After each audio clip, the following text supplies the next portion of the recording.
Halo semuanya, selamat pagi Bu Yanti, selamat pagi teman-teman. Perkenalkan, nama saya Celia Nali dari SMK KBPK Penabur Bandar Lampung. Di sini saya ingin menjelaskan sedikit tentang gimana sih caranya menulis nama-nama akun dan nomor-nomor akun di aplikasi Mayop, dan simak videonya. Halo semuanya, jadi kita masuk ke sesi penjelasan. Di sini ada singkatan dari Mayop itu sendiri, yaitu Mind on Your Own Busainas. Oke, di sini aku mau jelaskan sedikit tentang cara membuat daftar akun, yaitu nama akun dan nomor akun. Oke. Jadi di sini juga ada fungsi-fungsi dari kenapa kita harus menulis nama-nama akun itu. Jadi yang pertama itu ada daftar akun. Daftar akun itu sendiri digunakan sebagai tempat untuk menulis transaksi secara runtut. Untuk nomor akun memudahkan dalam mengelompokkan akun di buku besar atau memudahkan dalam mencari buku besar yang diinginkan. Untuk nama akun itu sendiri sebagai penampung transaksi keuangan yang disusun secara kronologis berdasarkan tanggal transaksi atau yang telah terklarifikasi. Dan yang terakhir, fungsi untuk mencatat mutasi nilai, mengetahui fungsi-fungsi nama akun yang tertera di dalam akun. Itu dalam bahasa Indonesianya. Dari nama-nama akun itu kan ketika kita menggunakan nama-nama akun itu dari bahasa Inggris, dan fungsi untuk mencatat mutasi nilainya itu diperartikan ke dalam bahasa Indonesia. Oke. Lanjut, kita masuk yang pertama. Di sini ada dari company name. Company name itu nama perusahaan yang akan kita kerjakan transaksinya. Habis itu ada address. Address ini alamat perusahaan. Terus ada phone number sama fax number, itu nomor milik perusahaan, nomor-nomor yang tertera di dalam perusahaan itu tersebut. Dan di sini ada email address, juga ini email perusahaan. Habis itu kita bisa pencet next. Nah, di sini saya mau menjelaskan sedikit tahap-tahapnya. Jadi yang pertama itu ada current financial year, last month of financial year, conversion month, number of accounting period. Jadi ini kita sesuai bertahap gitu. Kita mengerjakannya secara bertahap dari current financial year terus langsung ke bawah. Di sini saya ingin menjelaskan sedikit tentang pengertian dari current financial year itu sendiri, tahun di bulan tutup yang pertama kali. Lalu ada last month of financial year, itu buku terakhir pada periode akuntansi perusahaan. Dan conversion month itu sendiri bulan dimulainya pengisian transaksi pada periode akuntansi. Dan number of accounting period, jumlah periode akuntansi dalam sebuah tahun keuangan. Itu bisa kita atur sendiri sesuai perusahaan, sesuai tahun perusahaan itu sendiri yang dibutuhkan transaksi pada tahun berapa dan pada berapa bulan. Habis itu kita bisa pencet next. Di sini ada ketika kita mengerjakan suatu transaksi perusahaan itu biasanya kita mencet yang nomor 2 dari sistem akun list. Di sini artinya itu saya ingin mengimpor ke daftar akun yang disediakan oleh akuntan saya setelah saya selesai membuat company file. Company file itu yang sebelumnya yang kita buat tahun-tahun itu beberapa periode. Setelah diklik ini lalu kita bisa pencet next. Habis itu setelahnya kita bisa pencet change. Change itu berfungsi untuk dimana letak kita akan simpan file transaksi perusahaan itu. Dan setelah itu kita bisa pencet next juga. Habis itu biasanya para perusahaan itu setelah mendapatkan pemberitahuan congratulation, kita bisa pencet ke command center. Tapi di sini menjelaskan sedikit tentang arti dari setup assistant, fitur yang membantu bisnis dalam mengatur dan mengoptimalkan penggunaan sistem elektronik, dan ada command center yang berarti dapat langsung memasukkan data-data yang akan dibuat dalam pembukuan.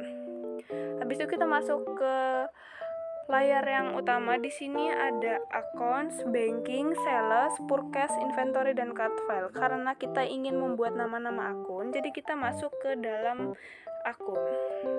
Lalu kita masuk ke account list. Nah, account list sendiri ini fungsinya untuk ringkasan dari kegiatan atau aktivitas di perusahaan agar tidak membuat seseorang akuntan bingung atas aktivitas-aktivitas perusahaannya. Kita langsung masuk. Di sini ada aset, ada liability, ada equity, income, cost of sales, expense, other income, other expense. Kita mulai dulu dari aset. Nah, aset sendiri ini memiliki nama-nama akun yang memang tidak diperbolehkan untuk diubah. Yang pertama, tidak boleh menghapus akun check your account, tetapi diganti menjadi akun cash in bank. Di dalam perusahaan itu sendiri memiliki namanya cash in bank. Jadi kita tidak boleh mengganti akun check your account. Kita hanya boleh mengganti nama akun yang sesuai dengan perusahaan dan namanya menjadi cash in bank. Lalu yang kedua ada tidak boleh menghapus akun trade debitors, tetapi diganti menjadi akun receivable. Sama seperti cash in bank, itu kenapa kita tidak boleh menghapus? Karena di sini ada sistem linked ini yang memberikan tanda checklist. Lalu yang ketiga, mengganti akun undeposit funds menjadi petty cash. Sama caranya seperti cash in bank dan akun receivable. Kalau akun receivable itu sendiri di sininya udah tertera jadi akun receivable. Lalu kita lanjut ke liability. Liability ini sendiri tidak boleh menghapus akun trade creditors, tetapi ganti nama dengan akun payable. Kalau di aset sebelumnya itu dia akun receivable, sedangkan kalau ini akun payable. Di sini juga ada tanda centang di linketnya. Lalu yang kedua, menghapus akun payroll liabilities diteruskan dengan nama akun selanjutnya. Payroll liabilities itu setidaknya itu sudah secara umum menjadi order liability. Jadi seterusnya itu boleh yang order liability ini boleh dihapus.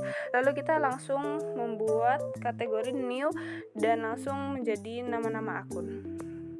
Lalu yang ketiga di sini ada equity.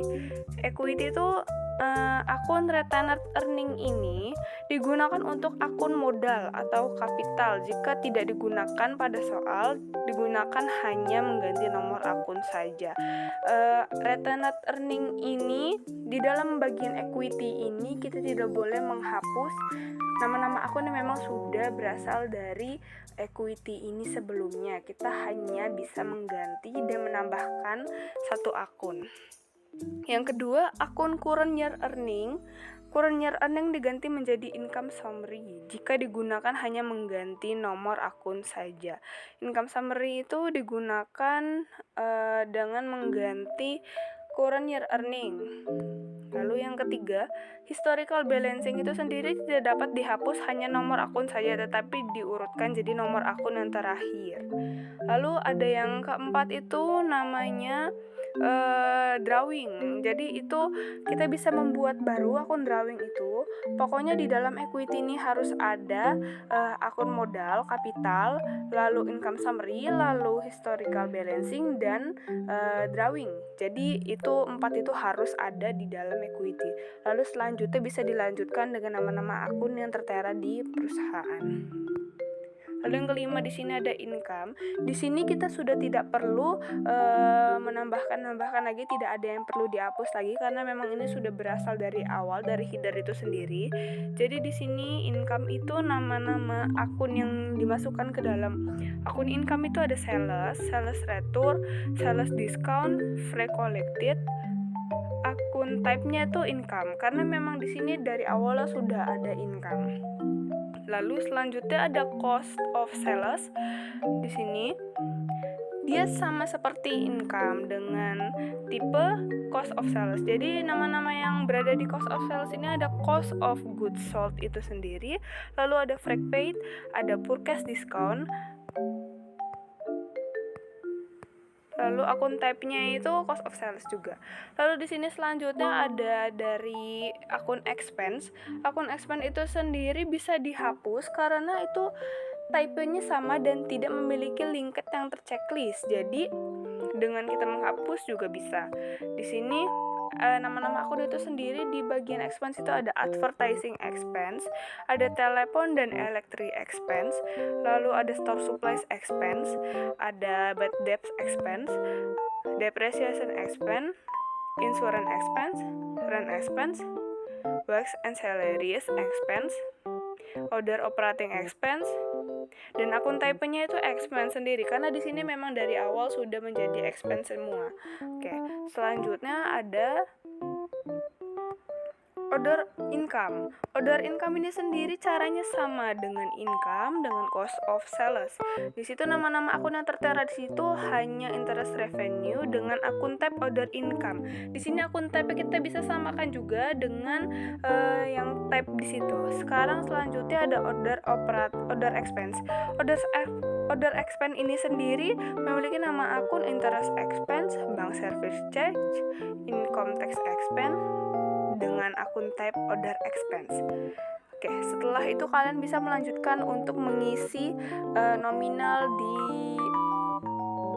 trial balance yang sudah kalian isi nama-nama akun tersebut, dan pastikan nama-nama akun tersebut itu benar agar tidak terjadi tidak balance dalam penghitungan neraca saldo. Sekian dari saya ucapkan terima kasih.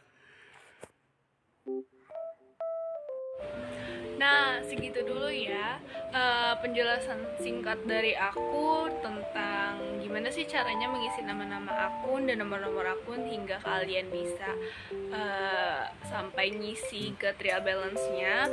Mohon maaf juga bila ada kesalahan dalam perkataan. Sekian dari saya, terima kasih. Sampai jumpa teman-teman.